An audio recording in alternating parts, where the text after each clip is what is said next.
So I'd like to share the symptoms of Ebola, what we can be looking out for. Initially, the disease begins with a malaria-like symptom. We have fever, malaise, which is general body weakness. You also experience some muscle pain and some joint pain. You can have diarrhea and vomiting. As the disease progresses, you will start developing a rash on your body, a hemorrhagic rash, and so you will notice that you have red papules on your body. And from there, as the disease continues to progress, you have discharge of blood from your orifices. What does that mean? You'll have discharge of blood from your eyes, from your nose, from your mouth. You can have discharge from all over your body. We need to be aware about these symptoms so that we will be able to identify people who are infected and hence protect other people from getting infected and the spread of the disease. In terms of prevention and control, the primary prevention tool is education of the public, and that is what we're trying to do here. We're trying to educate the public to be aware of what they should be looking out for in terms of the symptoms of the disease, and also to sensitize them to be able to seek health services in order to curb the spread of the disease. We need to notice that Ebola can be transmitted from person to person, and it is contracted from animals. To prevent getting Ebola from infected animals, the primary reservoir is a bat in the forest. We need to be very careful on our interaction with wildlife in the forest. However, we know that primates also can be accidental in terms of they can be able to get the disease and pass on the disease to human beings.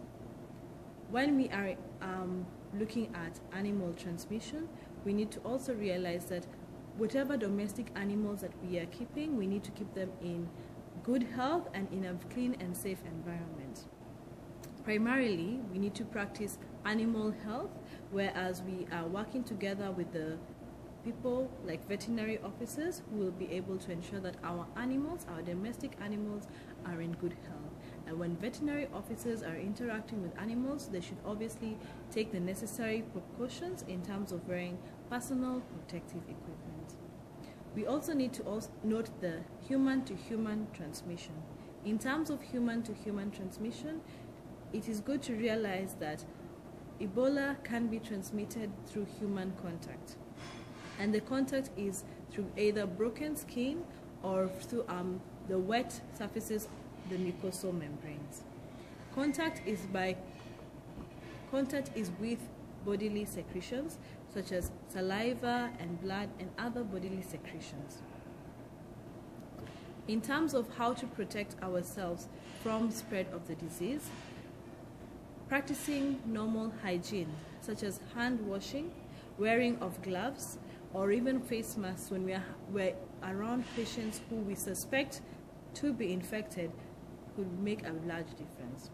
For patients who are confirmed to have Ebola, more protective equipment can be used, such as goggles, full face masks, long gowns, long gloves, so that we can actually protect ourselves from getting that infection. If we have been exposed or we are aware of material that has been next to a person who has the infection, we need to identify that we can try and limit the spread of that infection by using bleach. We can be able to limit that infection by exposure to sunlight, as we realize that Ebola is a virus and is susceptible to this kind of interventions. Thank you.